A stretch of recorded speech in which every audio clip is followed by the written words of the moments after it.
Hello, welcome back to How to RV. I am Jason, and today I want to go over replacing your awning.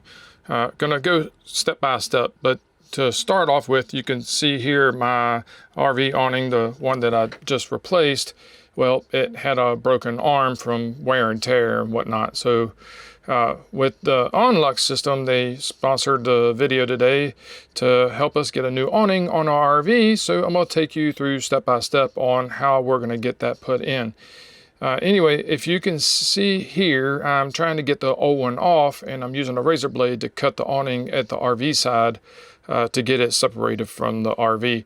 And if I may make a suggestion here for those who are going to do this on their own, well, if you're going to cut it with a razor blade like I'm doing, then make sure you use a bungee cord or something to hold the arms together, because you're going to see right here, well, the gas strut pushed the arm out, and well, it's a little bit dangerous. Luckily, I was underneath and nothing happened. Anyway, get the rest of the awning off, unbolt it from the RV, and start the cleanup process, getting ready to put the new awning on. Anyway, here I am, got all the arm off. Got all the stuff thrown away into the truck, and now I got to take out the two keeper screws. There's a couple screws on the gutter side that hold the awning in, and get that out and moved away. So here, go ahead, clean up the old one. Mine's been on there for about 5 or 6 years, so I need to clean up around everything, get all the old goop and all that stuff off of there so that I have a really good, clean, fresh place to work from. And then I'm going to take some sealant, fill up the old holes because they're not going to match the new RV awning. And then I'm going to get everything ready to go. So here I got the new RV awning from Awnlux Pro, and I'm taking out all the stuff. So the box on the right hand side of the screen, or the bottom right hand corner, is the one with the awning fabric in it, and this is all the hardware on the left. So as you can see, I took out the 3 main tubes that will connect together later, and then the 2 main arms. And you'll see in a little while there, the arms actually have to go on a certain way. And to do that, well, it's good to read the directions. In the directions, especially on the left-hand side of the page right there, well, you need to really pay attention, make some measurements and all that stuff before you go in. So you can see all the parts here. You got your cords, your cables, your butts, your bolts, your screws, your arms, your tubing, and then the awning fabric right here that's going to go on eventually. So like I said before, looking at your directions, it tells you to mark your distances from left to right or right to left. Anyway, just did all my markings there, and then I had to measure down 6 inches for the top Z-clip. The Z-clip is the first thing that you're going to put on. As you can see here, I'm putting my glue on for the Z-clip, and this Z-clip bolted on is what the arm is going to initially fit into. And with that initially fitting into it, then you'll bolt the bottom of the arm. So now I got everything glued and sealed up and got the Z-clip on. I'm going to put it on. Now, when you put the first arm on, you want to make sure you have the right side. So here I have the arm with all the electrical components. That's going to go on the front end of my RV. So I'm going to slide the arm up onto the Z-clip. And then from there, I'll be ready to set the level of it and get it all squared up. And then after that, I'm going to put my screws into the bottom and have that hold itself in place. So like I said, I wanted to make sure that it's nice and level. So I'm using my phone as a level. Actually, it has a really good one that works really well. So I'm going to put my screws in and get all the sealant in, and then put the screws and hold it and tack it into place. There are other places to hold on to or to bolt up. And with that bolt up, you have to open the arms, but do not open the arms yet. The Velcro is there for a reason. It's to hold the arms together while you're trying to put everything together. So you want to get your tube, you want to get your awning, you want to get everything connected, bolted up together, and connected to the RV before removing the Velcro. So don't do that ahead of time. I did, made a mess, had to help to get it all put back together. Anyway, here I am putting in the other second clip and getting it all sealed up and installed so that I can get the other arm put in place. And then after I have that arm up, I'm going to screw it into place just like I did on the other side. And now everything is ready to go to start putting the tubes together. That way I can start getting everything ready to mount. So on the tubes itself, it comes in 3 sections. On each of the ends, it has a little piece inside. You have to take a screw out to get the end out. That is the inner tube that connects all the tubes together. So as you can see here, I got the inner tube out and I'm getting ready to put the screw back in. Just at least one screw to hold the tube together for now. After that, I can slide the middle tube into it. And just for the words of wise, the other side is exactly the same way. And as you can see here, I was pointing out the bolt screw holes. The bolt screw holes, there's 4 of them per side of the tube, and there's 3 sides altogether, so you'll have 12 screws that goes in that holds the tube together, and then you'll go to the other side of the tube and do the same thing over there and get all the screws together. That'll hold the tube together and have it ready to where you can put the awning fabric onto the tube, and that'll be coming up in just a minute. So as you're showing here, put one of the screws in, put the other screw in, and then, like I said, 2 more here, get it all screwed together, and that'll securely fasten the tube all together. So after you got both of your sides together, as I mentioned before, you'll have the awning here where you'll slide it together. There's a gray cord that will go into your awning fabric, and then from the fabric, you'll slide it through the groove. And now, the groove itself is labeled on the tube. So you got to look at your instructions, and the tube will tell you where to put the awning fabric or where to slide it in at. So I'm going to slide it through, and word of wise, as you're sliding it through, edges can be sharp, and if you're not careful, it can cut your awning. So take your time as you're pulling it through and double check where the awning is sliding into the tube. That way you don't cut your awning and it just make a really bad day for you. Just go back and forth like I'm doing right here and slide it in slowly. Check everything as you go to make sure that everything slides in nice and perfect without making any issue. Now, once you have the awning all the way slid in, you want to measure each end of the awning from the edge of the black part of the tube. That way the awning is perfectly centered of the roll tube. This is going to be really important down the road because when you start rolling up the fabric, you want the fabric to come up nice and even and not be rubbing something as you get it all installed and open and close it. So make sure everything is measured really well and centered on the roll tube from edge to edge. Take your time here and do it right. After you have that one done, you'll roll it around. There's markings on the tube for the second half of it, which we're kind of tucking the fabric in with this tucking tool. I don't know what better to call it, but it gives you this tool right here to tuck the fabric in. You're going to take another gray cord. There's 2 gray cords and 1 black cord. You're going to take the other gray cord and you're going to slide it into the fabric where you're tucking in right here. Now, if I may make a suggestion, I tried putting the cord in after getting it tucked in and I couldn't quite get the cord to start. So I had to take a little file and take the end of the cord and kind of round it off to make a dull point. You know, I don't want a point to go and tear up the fabric, but I had to make a little dull point on there in order to get it to fit. Now that I have it all tucked in, I can go ahead and feed the cord in. As I'm feeding the cord here, something I thought about later is probably best to take the cord out and stretch it out a little bit, get all the little kinks out of it, because as you see right here, I get a little hung up and I have to take some extra time here to kind of get it unwound to finish it or to feed it the rest of the way in. So if you just take your time here and go ahead and take the cord and stretch it out a little bit, it'll make this process a whole lot easier. But nevertheless, I'm going to feed the cord in all the way through the tube and have it all nice and tucked in so that I can get ready to roll the fabric up on the tube. Now I'm going to try to roll the fabric up on the tube like I'm supposed to by the instructions. But as you could see in the previous clip, didn't do too well by myself, so I had to get my wife to help me roll this fabric up. And the reason that you do not see in the video is because it was her wishes not to be seen.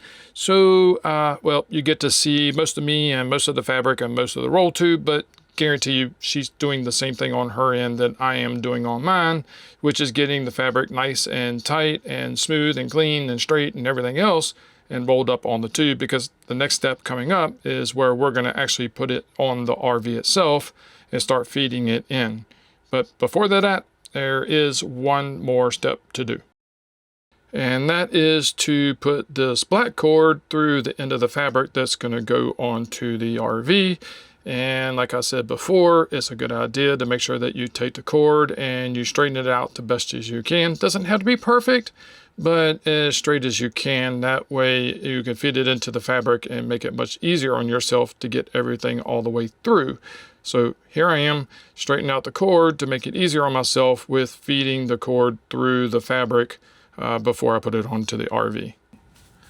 So now that I'm feeding the cord all the way through, you can see, because we straightened it out a little bit, and yeah, I had to straighten out just a little bit more here, but as you see that I straightened it out, it makes it a whole lot easier to get it through the fabric to hold itself in place so that we can get to the next step, which is putting it on the RV.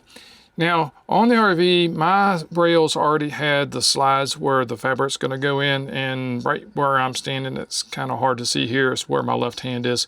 There's an actual opening into the groove where the awning goes in, and if you have an awning on your RV already, and when you take it out, you'll see where that is. If you don't have an awning on your RV or your trailer already, the kit does come with the rails so that you can get it installed. Matter of fact, this kit comes with everything that you need. And that being said, in the kit, there are rails that you can mount to the side of your trailer or your RV to get all this put on and have everything that you need. I didn't need them because I already had it on my RV, but nevertheless, it came with it already. So we have the awning slid all the way onto the RV and centered to the best I could at the moment. So here I am. I'm going to roll the tube up and get everything tighter so that I can get ready to mount it up. And there's a bolt that goes through the arm and into the awning fabric itself, or the tube for the awning fabric. And then once you get the bolts in, you can put the nuts on the back side to help hold it in place. You don't have to tighten them all the way up just yet, but you can put them on there to help hold it in place. Matter of fact, if you want to go ahead and tighten the bolts up and the nuts and all that stuff right here, you can if you want to. I did mine later, but you can tighten them up right now if you want to. Now that you have the tube, the fabric, and everything connected to the RV and everything bolted down, this is where you could take off the Velcro straps. You're perfectly safe and fine to do so now. Matter of fact, you're going to be rolling it out as soon as we get the power connected, so you might as well go ahead and get the Velcro straps off of the RV now so that you can start getting everything set up and ready to go. On the awning here, there is the electrical components, or the electrical cable that runs everything. It does run off a 12 volt, but here's the wire. You're going to take this wire and you're going to temporarily connect it to a power source. Now I happen to have a power source up top that I can connect mine. So you want to take a nice long wire and you want to connect it up to the top wire, and then down to a switch that came with the awning, and then to the awning motor itself. The reason for doing that is that you want to be able to have the ability to set up the awnings max out and max in before getting everything finally wired up. So as you can see here, I'm using the switch that came with the RV, and I'll tape everything up nice and good, and then after that I'm going to send the awning out, and right here awning comes out. And now I'm ready to set the max forward or the max extend on the awning. Now to do so, there is a little groove in there, and you'll see it in the instructions. And a matter of fact, the kit came with the tool that you need to use to adjust it. So you stick the tool into the end of the tube right here, and you just keep turning it until the awning comes out to where you want it to be. Mine, I put it all the way out so that the awning flap, there's a little flap that comes down on the end of it. You'll see that here in just a second.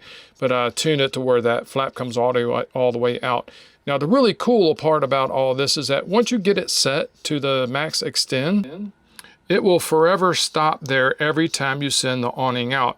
Now I don't know about your awning or the one that you have on your RV or the one that you want to replace, but that is not a function that I had on my old one. The old one, if I held the extend, it would extend all the way out, and then it would just kind of wrap itself back up in reverse. This one's really cool. You hit extend and it goes all the way out and it stops all by itself. And you can also do that in the reverse for winding it back up. When you wind it up to the RV, you do the same thing there. There's another side for that, and it's all in instructions and it's labeled on the tube itself. But nevertheless, it's time to go ahead and finish putting the rest of the screws in and getting everything sealed up. Like I said earlier in the video, there's an additional screw there, and I needed to get that all bolted up and sealed up, but I couldn't do that until I put the arms out, which I took care of. And then after that, I'm gonna get the wires put in and ran through the tube. There are seals that it comes with, and you can see me feeding it through one of them. They're all the way up and down the arm. They're in the instructions as well on what to do with those, but it gets everything sealed up nice and tight so that your cables and your wires and all that good stuff are, you know, free from getting water in them. That way that this thing will run for a nice long time and not be waterlogged in any certain kind of way. And then from the top, same thing on this end. I'm gonna get the wires from the RV, put to the wires on the awning itself, get everything nice and tidied up and waterproofed and all that good stuff. I'm gonna wrap it up with some electrical tape and all that and get it all prettied up. But it's good to take your time here and get everything nice and tidied up so that everything looks good, but also functions and lasts for a really, really long time. Matter of fact, it took me probably just as long to get all the wiring together because I wanted to make sure everything was tucked in and nice and tight like it's supposed to be. And that way I didn't have any issues going down the road and or any other reason that would cause any of the wiring to fall apart. It's good to take your time here and get everything nice and right, and also to make sure that you don't have any wires somewhere where anything could pinch them, cut them, or fall off. Now I do want to mention here, while I am putting the electrical tape around the wiring and stuff, the awning kit did come with a switch all on its own, and the switch is awesome. It's forward, reverse, it locks, all that good stuff. But inside of my RV, I already had the switch for the extend and retract of the awning. So once I wired everything up and tested it out with the switch I already had in the RV, I went ahead and used my pre-existing switch. That way I didn't have to cut a new hole or have something that didn't match with my current setup. You have to do what you got to do on yours to make everything work. If you don't already have a pre-existing system, use the switch that came with it. If you already have one existing, give it a shot to see if it'll already work. That way you don't have to change your current setup inside of your RV. Now that you have the awning and everything wired up and bolted up and sealed up and all that good stuff, one of the last things that you got to do is to put the screws into the gutter to hold the awning from being able to go side to side or from the front to the back of your RV. As a matter of fact, I highly suggest that you take the arms and you run them in and out several times. What that's going to do is allow the awning on the RV to slide side to side and kind of center itself before you lock it in place. But nevertheless, after you have that all done, you need to lock it in place with a couple of screws into the gutter so that it doesn't move after you've got everything centered and aligned. And then the very last thing is to put screws into the tube itself to keep the awning from being able to slide side to side in the tube itself. Again, I wanted to thank Awnlux for sending this awning over to us to have an install put in and to go through a brief overview of how to get it installed. It wasn't that hard to put it in. It only took me about 3 or 4 hours to put it in. As a matter of fact, if you're going to do this, don't think you could do it by myself. I thought I could, and it didn't work so well for me. I ended up having to have my wife come out a couple of times to help me. Otherwise, I did most of everything by myself, but it's probably good to have an extra hand for that. And with Awnlux supporting the channel, I wanted to be able to provide you all the information in the description down below on their website and where you can go and find all the information that you need. Matter of fact, most of the stuff that's in the user manual and all that is in their website, so you can go look and search all that. And if you need any help, there is a phone number you can call to help you get the right awning for your RV. So check all of them out. Look down in the description. You'll see all the links to get where you need to get an awning for your RV. And until the next time, I'm Jason with How to RV. Enjoy your new awning, enjoy your RV trips, and God bless.